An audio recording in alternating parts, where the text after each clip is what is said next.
Yeah, so come, have your belt nearby, and we're going to actually put the block between our ankles, something different.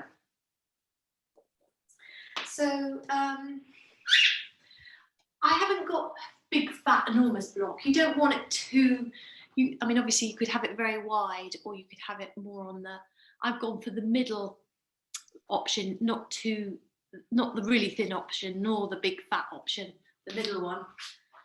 For me, that feels like a reasonable sort of place to hold. Yeah, so we're going to, I've been thinking a lot about how the feet, when we power up the feet, how important that is for the rest of the body.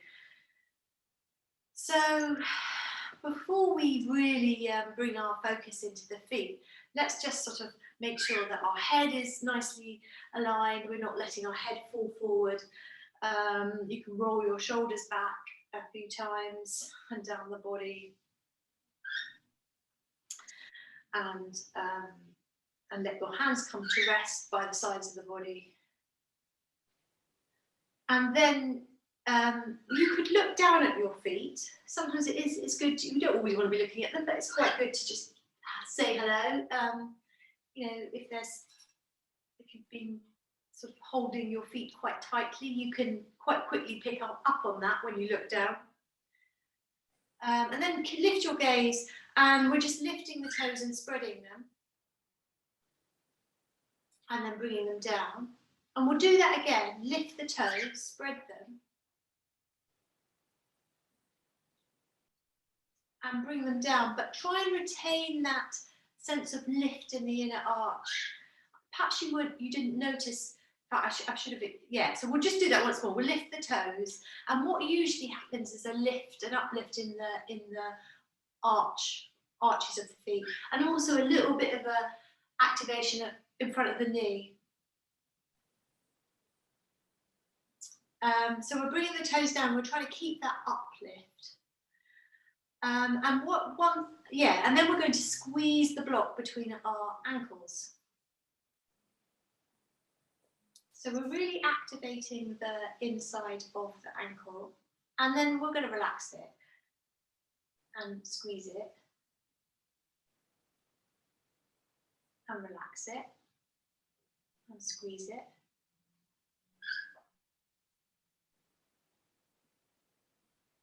And relax it. And one last time, give it a good squeeze, really feel those, the bone and the muscles, and obviously there's going to be a reaction all the way up the leg. We don't just operate one part of the body in isolation. I'm definitely feeling my inner thighs active now. And then completely relax it, and you can bring your block in front of you. And we're going to take a wide stride with our feet. And we're going to press very firmly into the outer ankle area. So we've been kind of working on the inner ankle a little. So let's press down into the outer ankle. And it's basically the little toe edge of the foot that you're working. So what often will happen, and later I'll get you to look at this, is there's a shortening on one side of the ankle. And ideally we want the length from the ankle bone to the foot to be even on the inside as the outside. Obviously the inside of the ankle is very different from the outside of the ankle, but we don't want to encourage a shortening on one side, and that is really common, and I see it in myself, and I'm sure it's very common amongst you as well. So we're going to look at that a little bit and just be aware of it a little bit. I'm not saying we're going to completely transform in one session, but just to have that that awareness. So we're going to come down to about halfway. The hands can come onto your hips. We're going to move the crown of the head forward. We're going to gently press the tailbone back. So we've got a feeling of being gently pulled in two directions, and your gaze is down. And then the hands can come down to the fingertips to the floor, and you can let your head drop.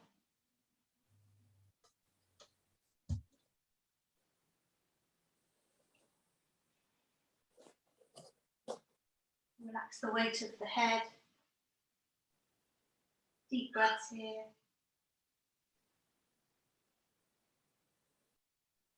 So this is where the block might be useful. If you're feeling a little bit stiff, you can have your right hand on the block. So the block is going to be midway between the feet. And then we're going to lift the left arm. And just let it sort of float up. And what we're not going to do, we're not going to let the hips swing around, so that the lower body is very, very stable here, so that we really feel a sense of the movement above the waist. And you can let the arm sort of drift back if it's comfortable to do that. So we're pressing down still through the outer ankle, and let's just swap. Let's bring the other hand down and go the other way.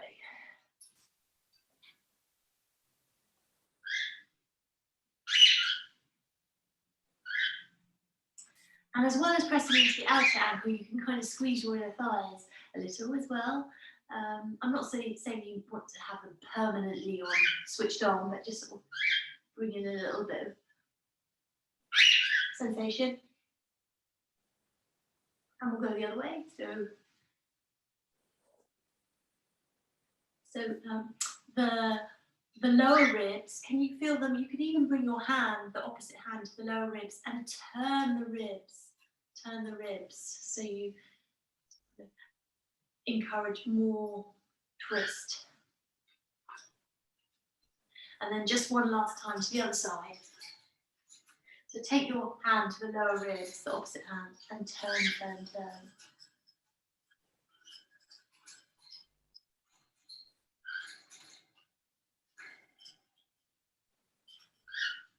And then hands all the way down. We're going to take our hands to the right foot. And let the body drop down over that foot. And then we're going to turn on the feet, both feet, so we come into a lunge. We're going to come up, and we can pick up the belt as we do that. So we're going to take the belt in our hands, come all the way up. So you can just kind of feel the shoulders moving back and down. So you don't necessarily want to have a too narrow a stance, so you can maybe take the hands wider so that there's not a feeling of overstraining in the shoulders. You feel nicely open in the chest.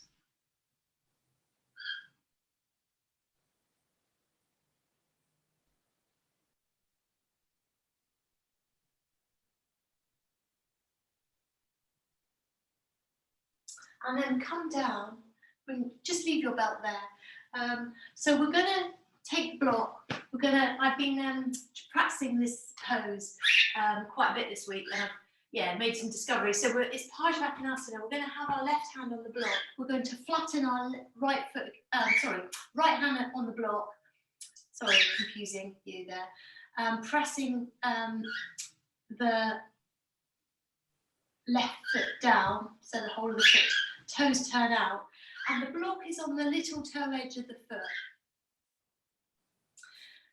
And then this is hard for me anyway. The front thigh, you're working to bring that thigh down so it's parallel to the floor. It's not going to necessarily happen today, but just bear that in mind. So if there's a massive angle in the leg, then it's something to work towards to bring that thigh down. And then we're going to swing the left arm over in front of the body. So you've got this one long line.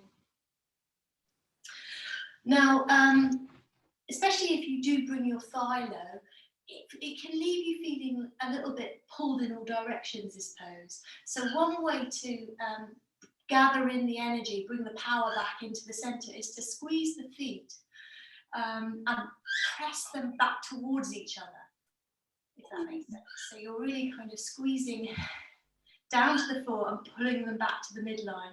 They're not moving anywhere, but you've got that sort of dynamic feeling in the legs, and hopefully that's going to make you feel a bit more empowered in the feet. So keep breathing, keep reaching with the left arm, maybe keep dropping low with the front thigh.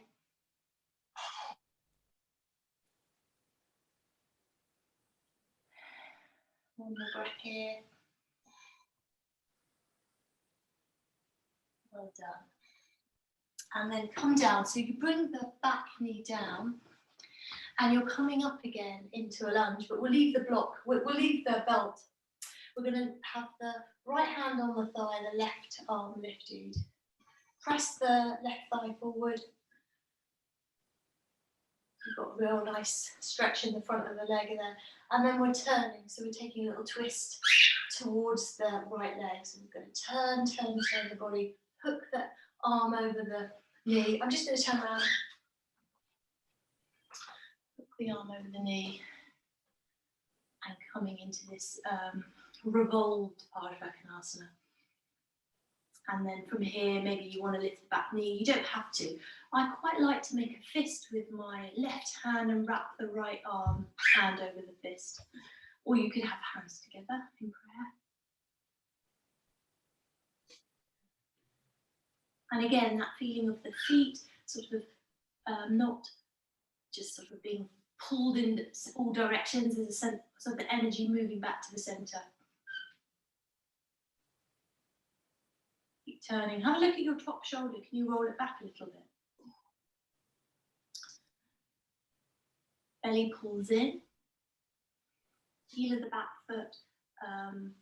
You are pressing out a little bit with that back heel. And then coming down. So both hands to the floor. You're tucking the back foot under. We're swinging back into a three-legged dog.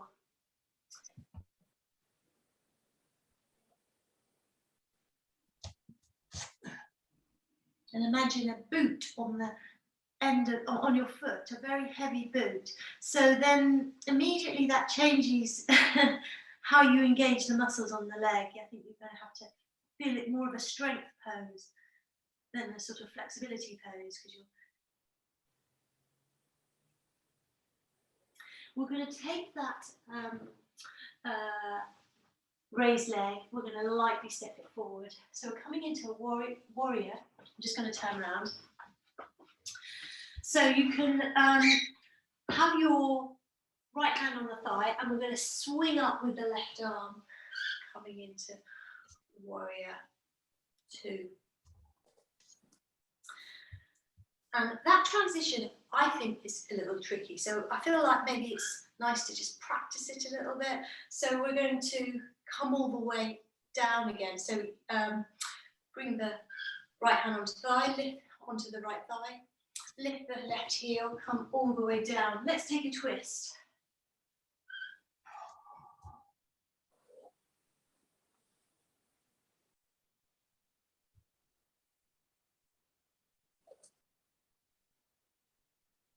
And then bring that right hand back to the knee, flatten the foot against the floor, the back foot. And then we're going to lead with the left arm all the way up to warrior again, the warrior 2. And then come all the way down. And all the way up. Sorry. And all the way down. And one last time, all the way up. Maybe lean in a little bit to that front thigh. Maybe you can go a little deeper on that leg. And then we're coming all the way down, both hands either side of the foot. And we're just going to step into a regular downward dog. And this is where you get to look at your heels. So look back at your heels. Lift your toes. And hopefully from this position, you can really observe how, lift the toes, how the arches, you know, maybe hopefully a sense of them engaging. Lift the toes, bring them down, and then look at your ankles. And is there a tendency for your inner ankle to kind of slope in, or it could be the outer ankle? So maybe a shortening. If you're not quite sure, hopefully that makes sense to you. It's from the medial malleolus, this bony part of the inside ankle, to the sole of the foot, and then on obviously the outer ankle, it's the bone on the opposite side. So yeah, I mean, I'm not suggesting that suddenly you're going to correct that in one session, but you can certainly look and observe them from this position. We're going to lift the right foot. We're going to swing it forward. We're coming into a lunge, and then we're turning on the feet, so we come all the way back to center. So we've got the feet pointing to the long edge of the mat, and we're in that wide-legged forward bend, and you can just let your head drop and relax here.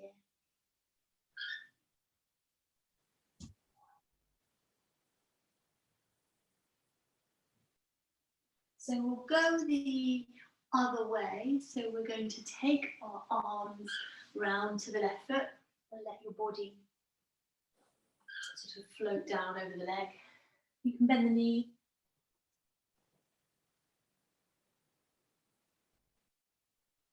And then we're turning, so we're turning into lunge.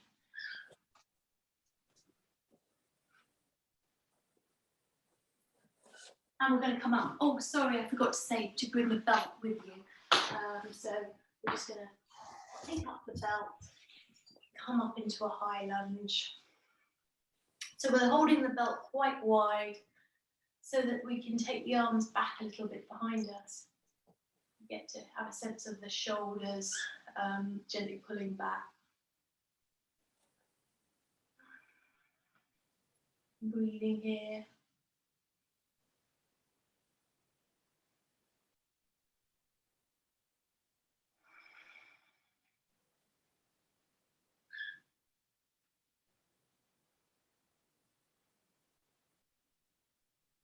So we're going to try Parshavaktanasana, the strongest version of that. So we're coming down, bring the belt, put the belt to one side. We're having the block, moving the block to the outside of the foot.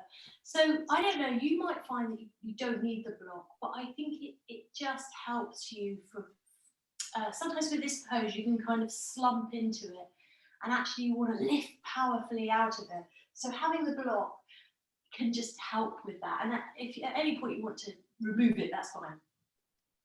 So the block is on the little toe edge of the foot, and we're pressing very powerfully down through the left hand. We're lifting up the back knee and the front thigh. Over time, the thigh will lower, maybe not today.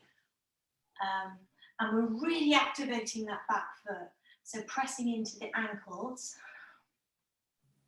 certainly the outer ankle particularly, and then a sense of pressing the feet towards each other to have that feeling of, power coming back to the center, so you're not being dragged in all directions. And then this other arm, we're taking it one long line, and try not to collapse into the left shoulder. That's why the block can help. So you kind of lift up and feel dynamic in that left shoulder. That left hand's working really hard here. Breathing into the side body. Keep reaching with the right hand, pressing down with the back foot. And there's a little bit of rotation of the chest, just a tiny bit. It won't go very far, probably.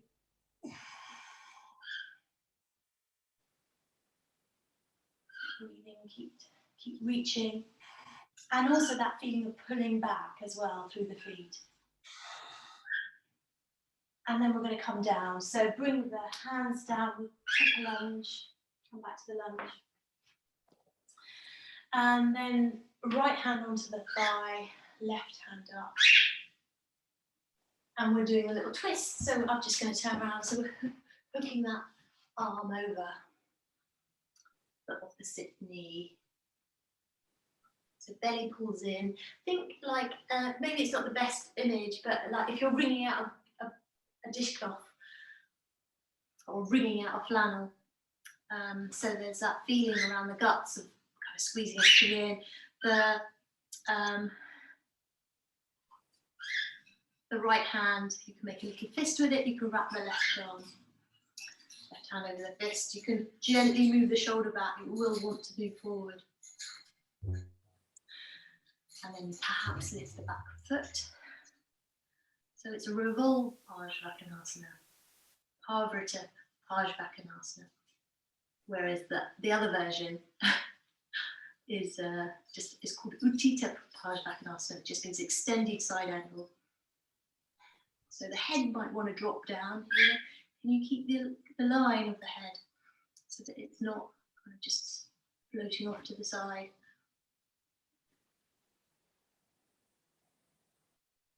One more breath here. We're going to bring the hands down. We're going to press the floor away. We're going to step back into three-legged dog. So you can bring into mind that image of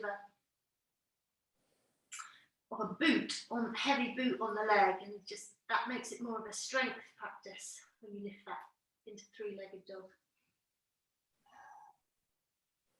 So we're going to step the foot forward, left foot forward, and then we get to practice our warrior transition from lunge. So left hand onto the knee, coming all the way up, swinging up to warrior with the right hand, that sort of nice swinging action. Maybe you can sink a little bit into the front thigh, press into the back foot, and a feeling of the feet, pressing back towards each other so that you're not overextended. You know how it is when you kind of overreach yourself, you kind of stop feeling powerful, you start feeling precarious, so we want to maintain the feeling of power. So we're going to practice this a few times. So the back hand, lift the back hand, lift the back heel, coming all the way down and twisting to the left. Left hand lifts.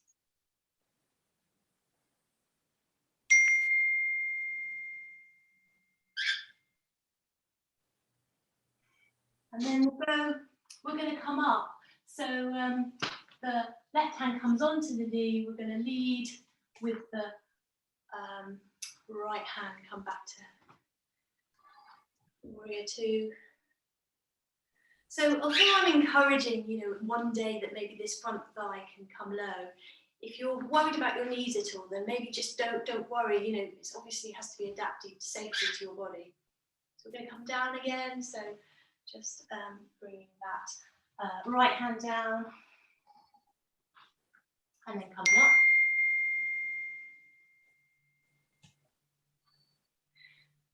One more time down. And all the way up. You're doing great. It's quite a lot for a Friday evening. And then we're coming all the way down. You get to chill out in a minute.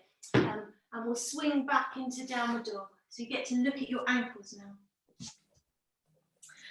So you can lift the toes and notice the lift. Hopefully, a feeling you can see your arches lift. Lower the toes, lift the toes. And then just observing your feet, the ankle area.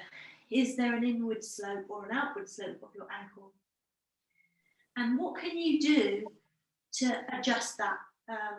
It could be, just pressing more into the little toe edge.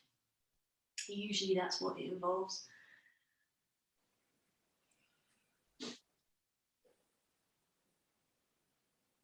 So we're going to lift that left foot now. We're going to step it forward. We're going to turn on the toes so that we're coming into a wide-legged forward bend. Toes point to the long edge of your mat. And let your body drop down.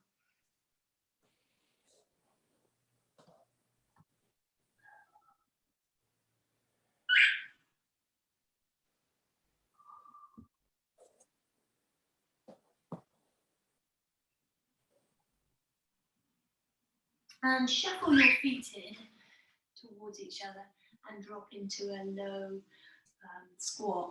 And if your knees need to be support, if you need support, bring your bum completely down or sit on your block.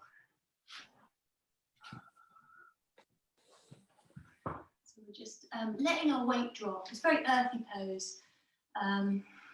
So really letting the weight drop. Now this is a pose where I often notice my ankle does slope in. So just being aware of what's going on with the feet here. Is there a kind of Are you losing the line, the nice evenness of the distance between the foot and the ankle bone and the foot? Is there a shortening on one side of the foot, and if so, which side?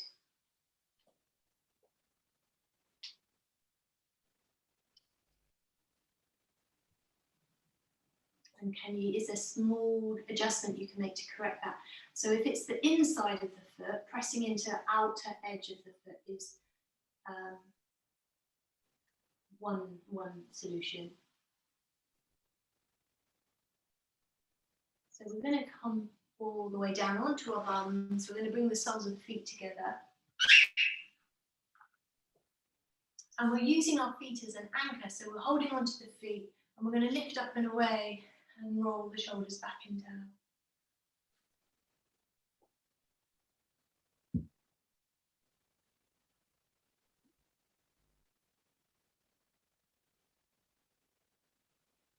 And then we're going to do the inverse. So we're kind of using our feet to help us lower the body down. You can even let your arms come out a bit and weigh the arms into the legs.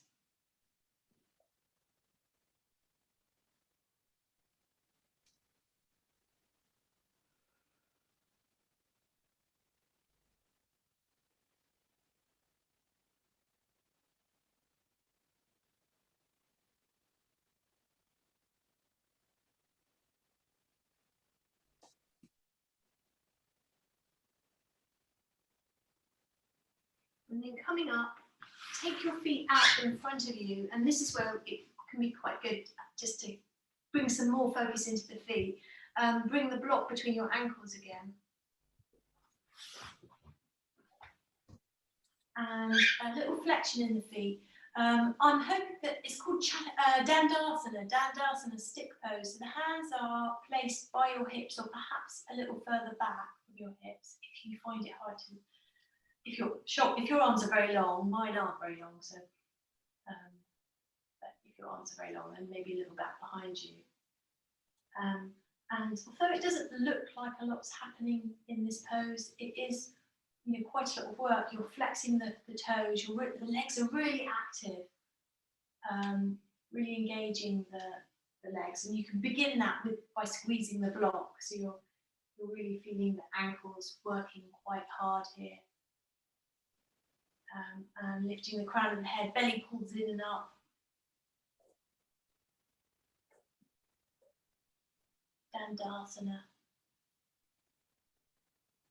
And then from that position of length, you can begin to come forward. So if at this point you want to use a belt, probably you don't need your block at this point. You can remove your block. So belt over the ball of the feet, lifting up and gently moving forward, rolling your shoulders back and down. So the belt, I think you lot are pretty flexible, so you could probably do this quite comfortably without a belt. But the belt means that you've got the extra length, so that you don't find you hoiking your arms up and away to the point where you strain your shoulders. So that's the nice thing about using a belt. And also, yes, it's quite nice to feel the pull on.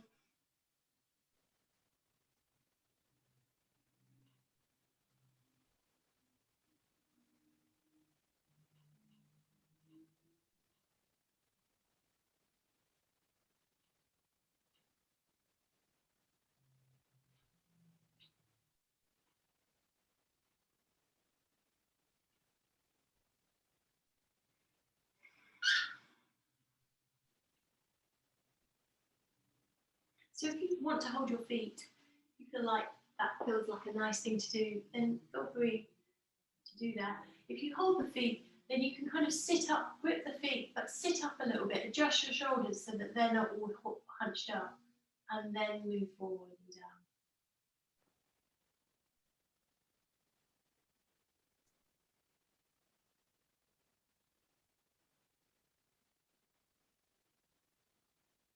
You can use your ocean breath here. I love forward bends with ocean breath. Because there's not, it's quite a gentle, well, it's not necessarily a gentle pose, but it's it's a pose that calls for quiet, slow focus, inward focus.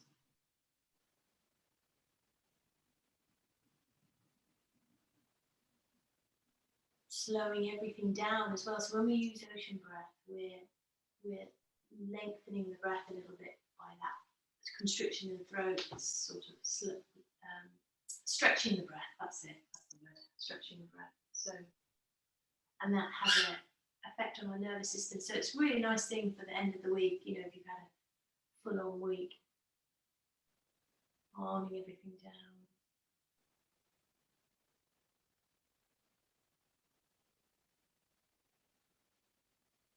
I'm going to come up in a moment, and we'll do Janu Shasana, which is where we bend. We'll start with the right leg. We bend the right knee. So usually I just teach this where you put the sole of the foot into the inside thigh. But with you lot, you might, so the full pose, you can bring the heel of the right foot right up into the groin into its own groin, so the groin of the right side. So you could go for that slightly stronger option. And again, keep the foot quite active. You're sitting up, you could use your belt to help you lift up. Roll the shoulders back and down. And then slowly moving forward. So that attention to the shoulders is nice. Because, yeah. So if the knees, so sometimes there's things you can do here if your knees isn't enjoying it. So that one is don't have the foot so close up. Pad up under the knee. Pad up under both knees is good as well as an option. So it's it doesn't have to be always. There's adjustments. Feel free to make them as well. You don't. I mean, I'd like to suggest good ones, but you might have some better ideas.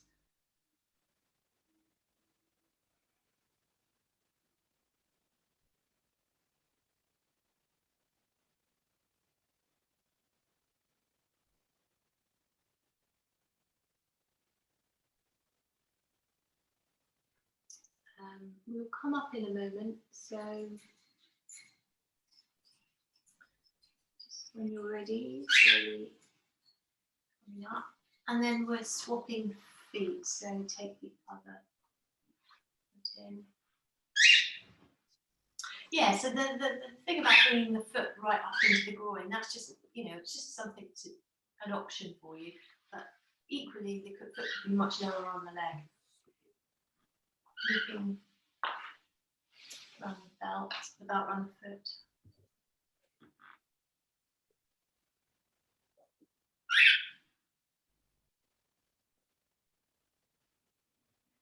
And you can even kind of hollow the belly, the lower belly, so you almost have a feeling of picking the lower belly up. So that creates space for you to move forward. There's another little detail here. Anyone wanting to hold the foot, feel free. If you prefer to just take hold of the foot, that's fine. Just make sure that you're not straining around the shoulders to do that.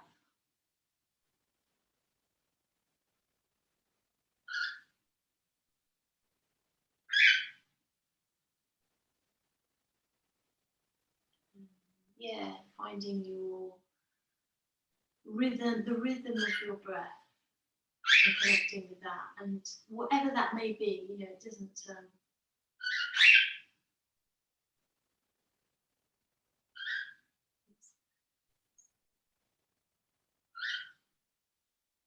It's your practice, so it's it's going to be unique to you.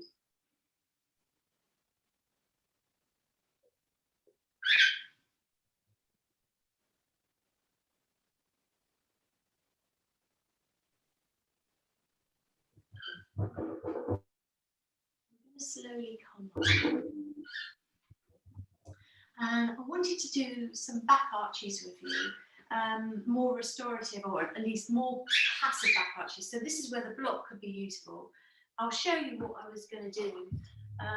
So the block, a bolster would work as well. Whatever it is quite firm, you ideally want it quite firm, so it's really going to support you. So you start with bent legs and you lower your body over the block. I'm starting on there's obviously three. You could go very high, you could go very low, or you could be middle. And I think middle is probably a good place to start. You might want something under your head. A rolled up yoga mat would be another substitute, because they roll up quite firm as well, so that works quite nicely. So it comes at the back of the heart, the block, and then you might want an extra cushion for the head if you're not happy or comfortable bringing the head down. It will feel quite intense at the back of the heart. You're going to make a hammock for your hands with your head. So that is going to feel hopefully very supportive for the head. And then slowly lower your head, either to a cushion or to the floor. If you're not quite ready to bring the head down, then keep working to support the head with the hands. Elbows wide, armpits open.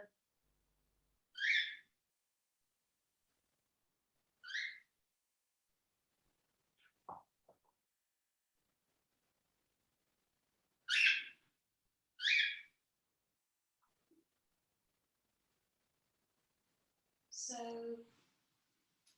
you've got options here. You can release your head and take your arms away. So you're really reaching very powerfully with your hands away, straight arms. But when you straighten your arms, make sure that your shoulders aren't hoiking up. You kind of extend through your arms without creating tension in the shoulders.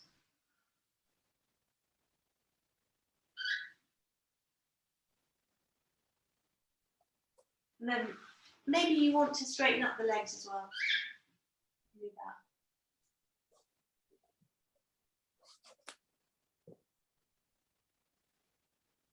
I'm just going to come and have a look at you.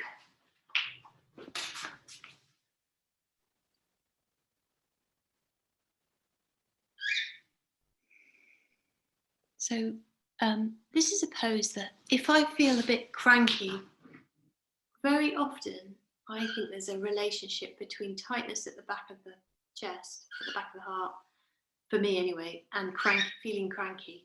And when I do this, obviously I've been doing it for quite a long time, so I'm quite comfortable with it now. I feel such a release of it feels when it so that I can say for myself that it just is very nice post week at work release. But yeah.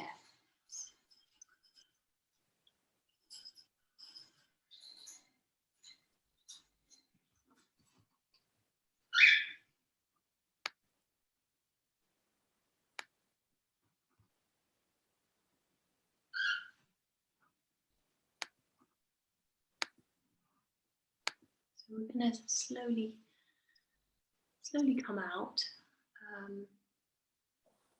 So you bend your legs first, so then you're very stable in your body.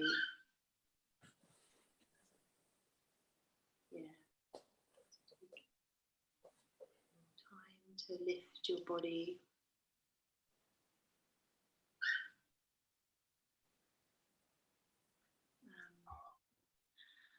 So we're gonna lie on the belly. So that's a very restorative way to open up the chest and the heart. And this is more of an active version. So you're on your forearms, and we're going to bend the right leg. So you might want a belt for this. If you're finding that you're not going to very happily reach for your foot, then you feel free to get a belt. So the right foot, we're bending the left arm and pressing the hand of that arm towards the left arm the hand moves towards the right side, and then we're going to reach for the foot.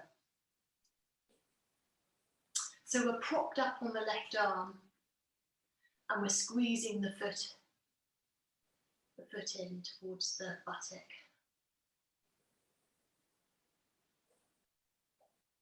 And so that's quite strong, but if you wanted a slightly more intense sensation, you could try lifting the knee just a tiny fraction away from the floor. And just with all those other back bends that we do, you can squeeze your inner thighs together, you can press into your pubic bone, you can squeeze your glutes together, you can engage the posterior chain muscles up the back. And then we can use the foot to lift us a little bit, so the foot can press into the hand. And if you engage all the muscles, that should happen without a pinching, horrible, painful feeling in the lower back. If you're really squeezing in and pressing down, and so when you engage those muscles, you're protecting the back basically. So then you can get the power and the lift without the pain. But obviously it takes time to build up that strength. So if you're not feeling that, don't come up so high, or don't hold it for very long.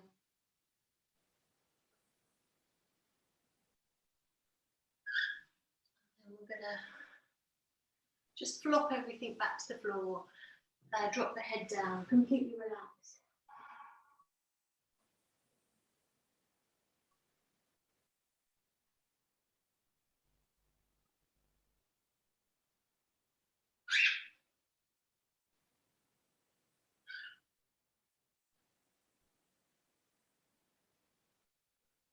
So come up onto your forearm again and bend the other leg.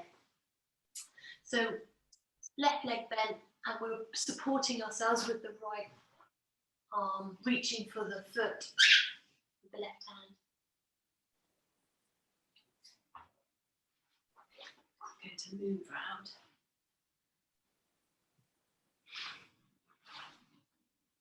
So we're pressing the foot into the buttock.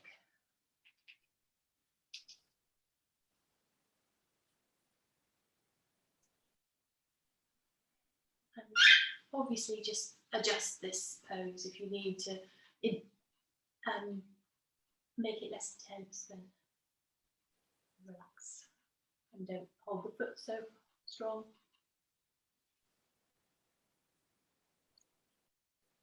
So when we make the more back arch shape, we're going to, oh, the other thing to say here is to flex the foot as you press the foot away, and be mindful of what's going on with the ankle if you avert or invert the ankle. So keep in mind that distance that we want to maintain, that evenness in the ankle. Yeah, it's just,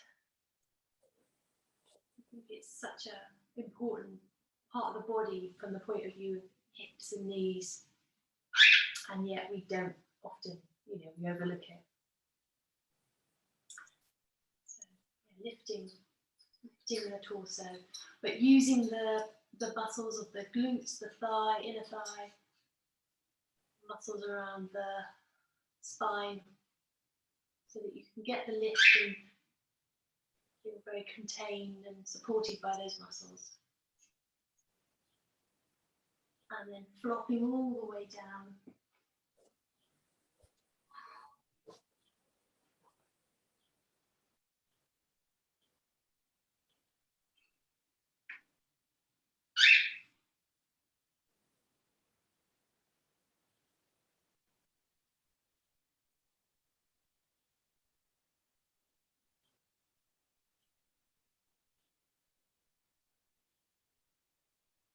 So we're going to take our right arm out to the side, so that right arm is at shoulder height.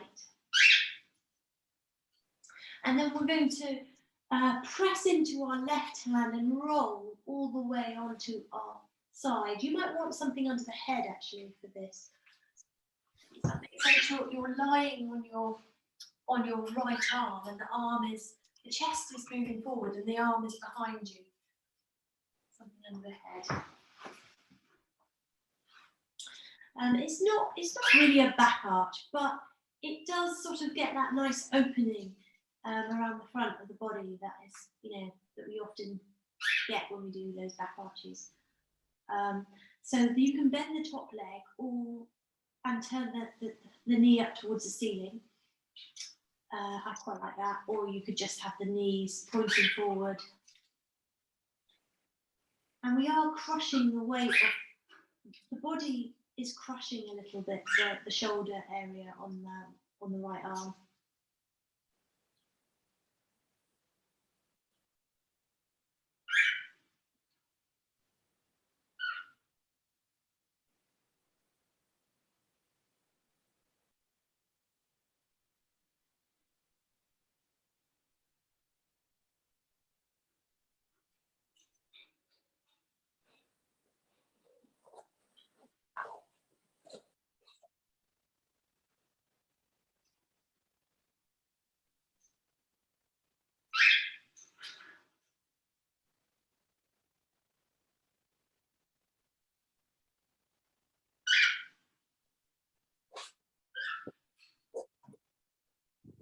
And then we'll go the other way. So we just roll all the way onto our belly and roll onto the left arm.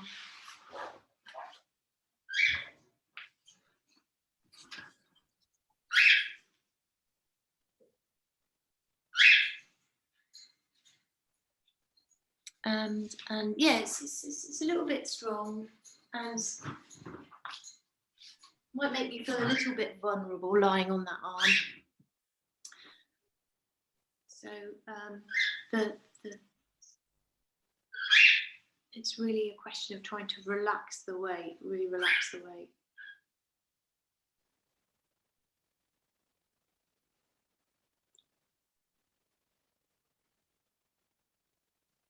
I was listening to this, he's kind of a meditation guru kind of guy, and he was talking about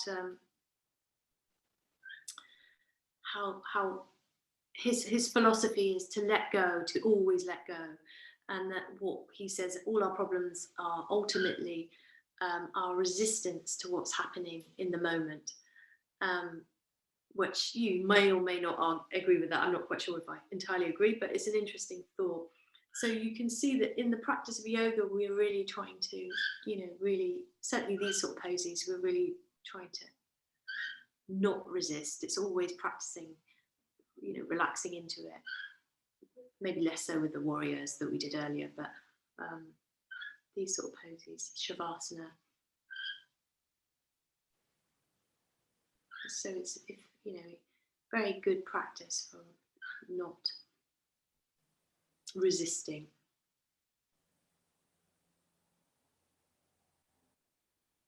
So you can roll back onto your belly now. So the next thing we're going to, I'm just demonstrating from a sitting position, but you're going to be doing this lying down. You're going to fold one arm, so the right arm, under the left, and then come to lying on your arm. So again, it's kind of feels a bit, makes you feel a bit vulnerable because you think, God, are you going to crush your, uncomfortably crush your joints? But it is pretty, it's safe. I'm not demonstrating it from a lying down position, but the challenge for you is to completely relax your weight into it. So you're lying completely on your belly. I'll come a bit closer so you can see.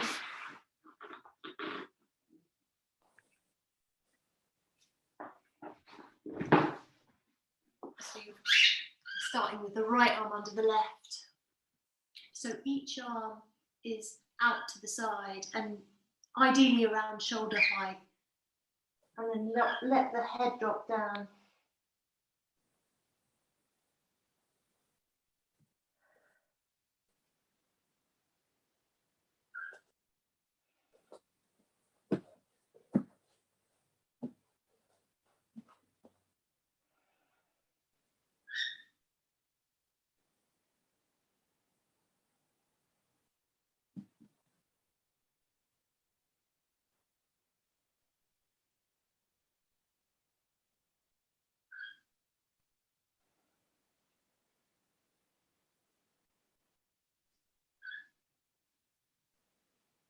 And just one more breath like that.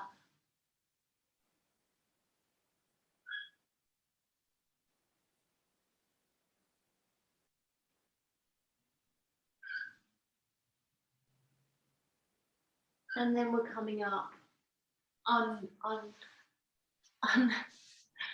what's the word?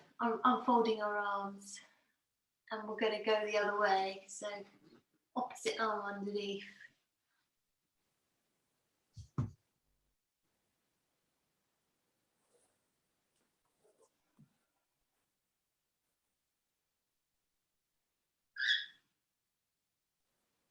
Almost like a self-massage, or at least maybe not massage, but more shiatsu, because in shiatsu you do just put the weight of your body down, your perpendicular weight.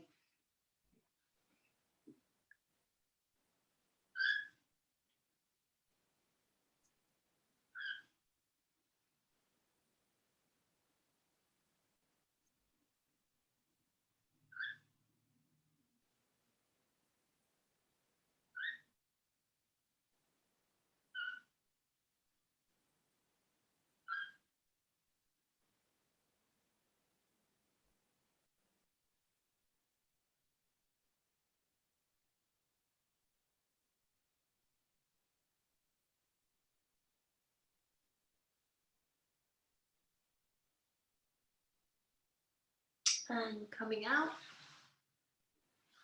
we're going to lie with our arms in front of us. We'll take a twist, so we're going to take the right knee out to the side. You can rest your left, your head on your left arm, and then we're going to lift the right arm and lower it. So you'll figure it out, but you can finally, if you're comfortable to, take the arm all the way back behind you.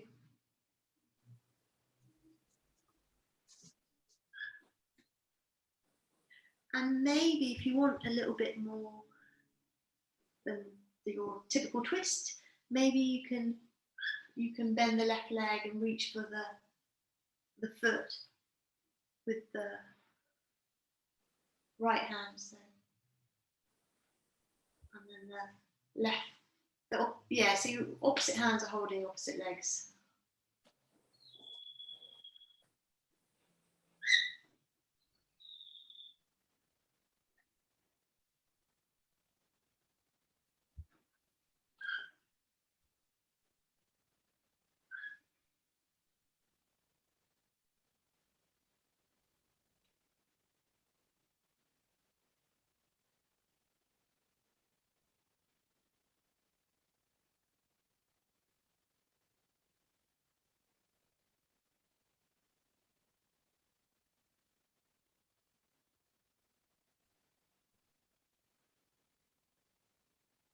And again, with this sort of twist, it's really, the more you can relax into it, the better it's going to be. So that idea of resistance that we put up to a situation that is ultimately the thing that makes us, causes us frustration, disappointment, sadness, whatever. This is, so we can practice that resistance. We can practice losing that resistance in our yoga practice.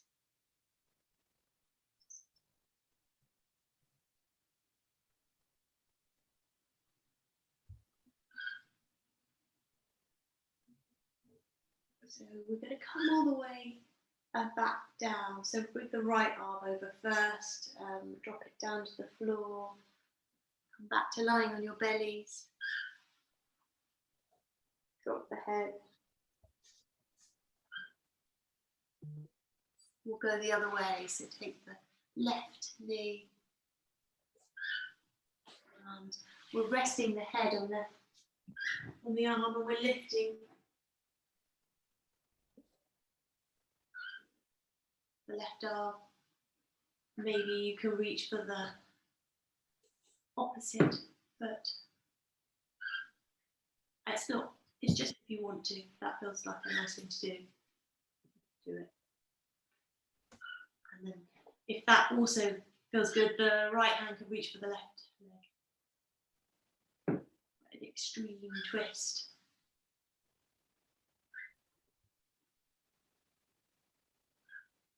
And your challenge is to completely relax into it and to scan your body to find the bits that are resisting.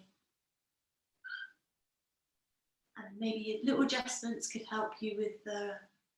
So maybe bringing, maybe not holding the foot, for example, if it feels too strong.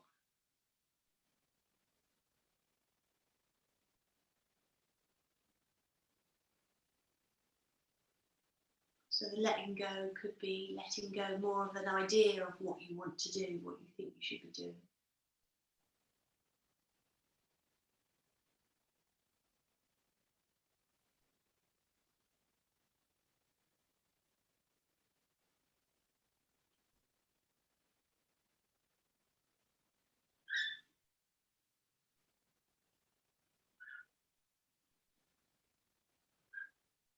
So in a moment, we will come out. So let go of what you need to come back to lying on your belly.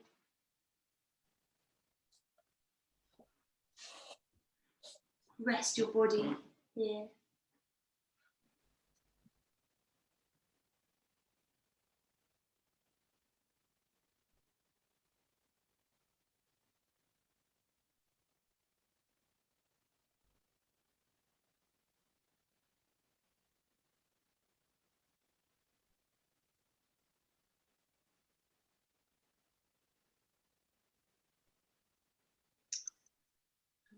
We're going to take Shavasana. So just when you're ready, rolling back and get your whatever it is you need so that you can come do your best Shavasana.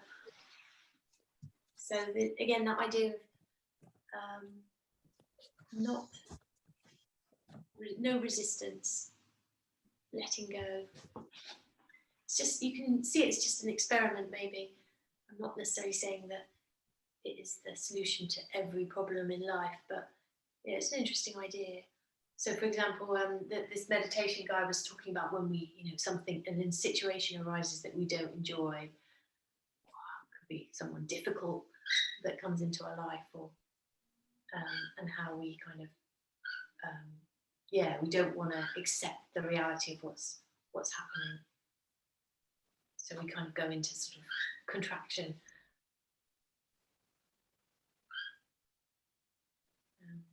So that manifests in the body too. So that's what I'm interested in how we don't accept the moment in our body by holding back.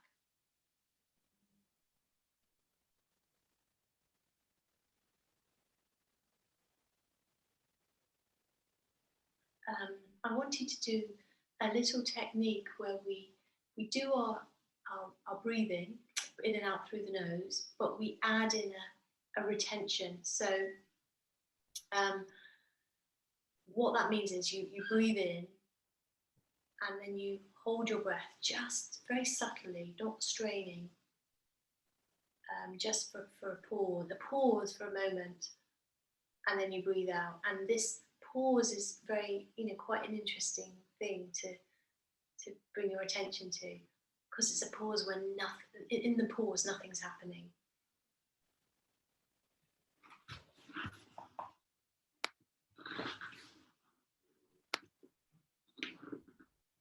So let's just try this, just for a few breaths. It's just another tool.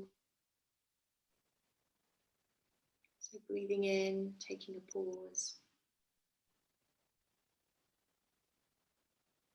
Breathing out.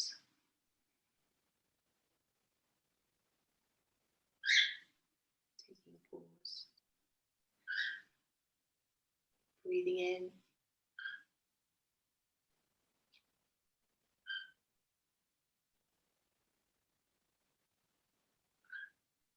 Pausing.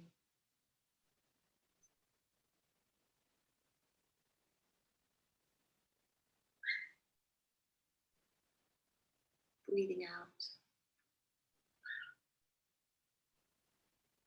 Pausing.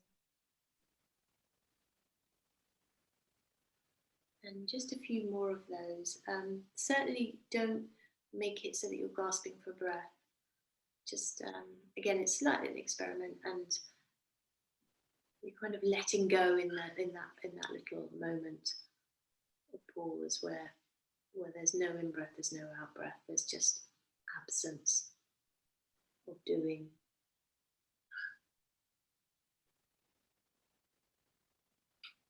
Just being.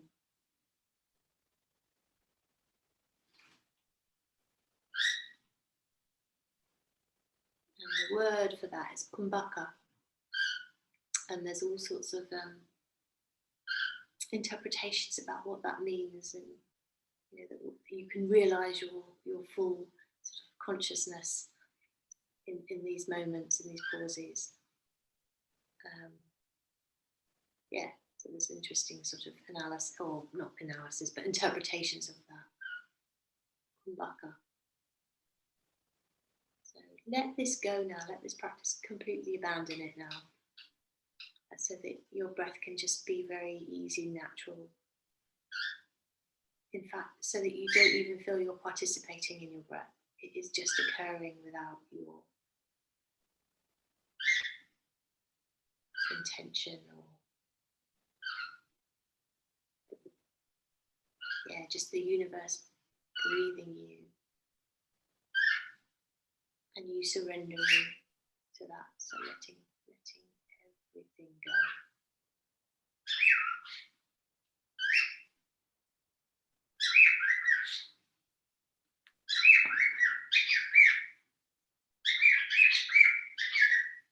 Softening around the jaw, the tongue, the throat.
So when you're ready, you can begin to bring some small movements into the body, and this could be just very Small movements of the fingers and toes, maybe turning the head a little left to right. But if you're not quite ready for that, then maybe rest longer in your Shavasana.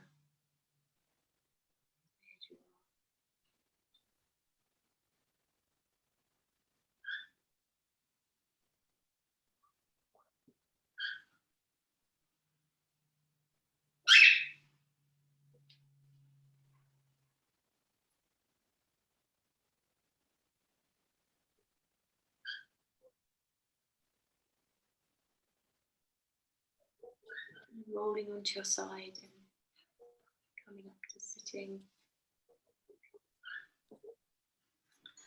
So we're going to take a comfortable seat.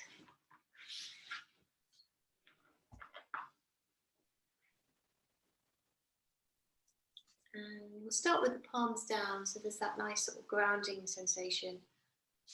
Palms pressing down and hopefully a nice uplift in the torso. And the crown of the head.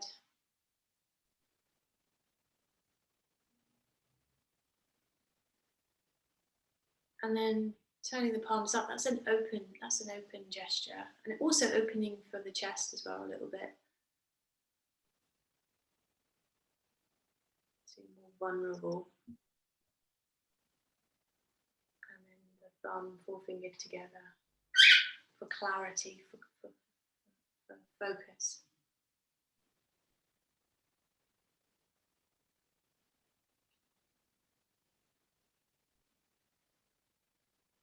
Shining the light of your awareness to that point.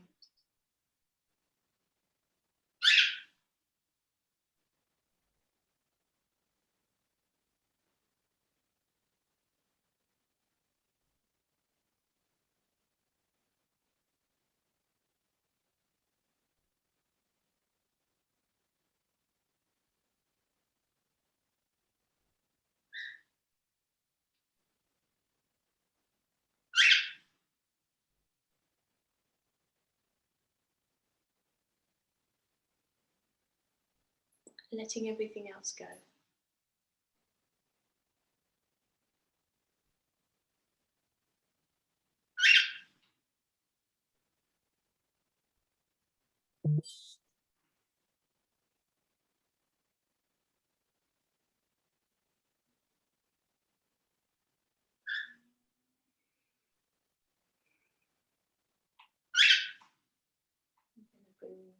Finish by bringing the hands together so that the fingertips touch very lightly, but we're not actually bringing the palms together, so there's a sense of this, something sort of precious that we're contained within.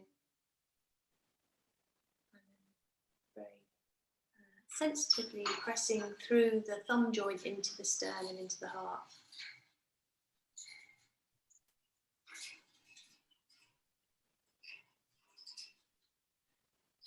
And breathe in through that point,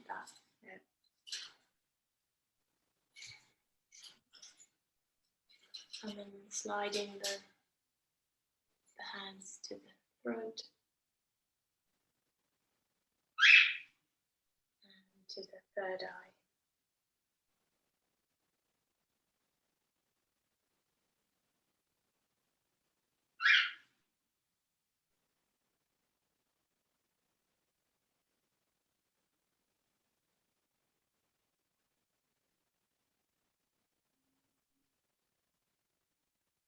Thanks very much, everyone. It's very nice to see you all. Hope you have a very lovely weekend, and yeah, thanks for coming, and enjoy. I think it's still quite nice outside, so it's a nice day. I spent some of it in the garden. It was, just nice to make the most of it, isn't it? Well, while we get the summer, long nights, and I'll see you both soon. Thanks, Heidi. Thank you, Heidi. Yeah, take care, Justine. Have a lovely weekend. See you soon. Yeah, have a lovely weekend. Yeah, you too. Hope to see you soon. Bye. Bye now. Bye.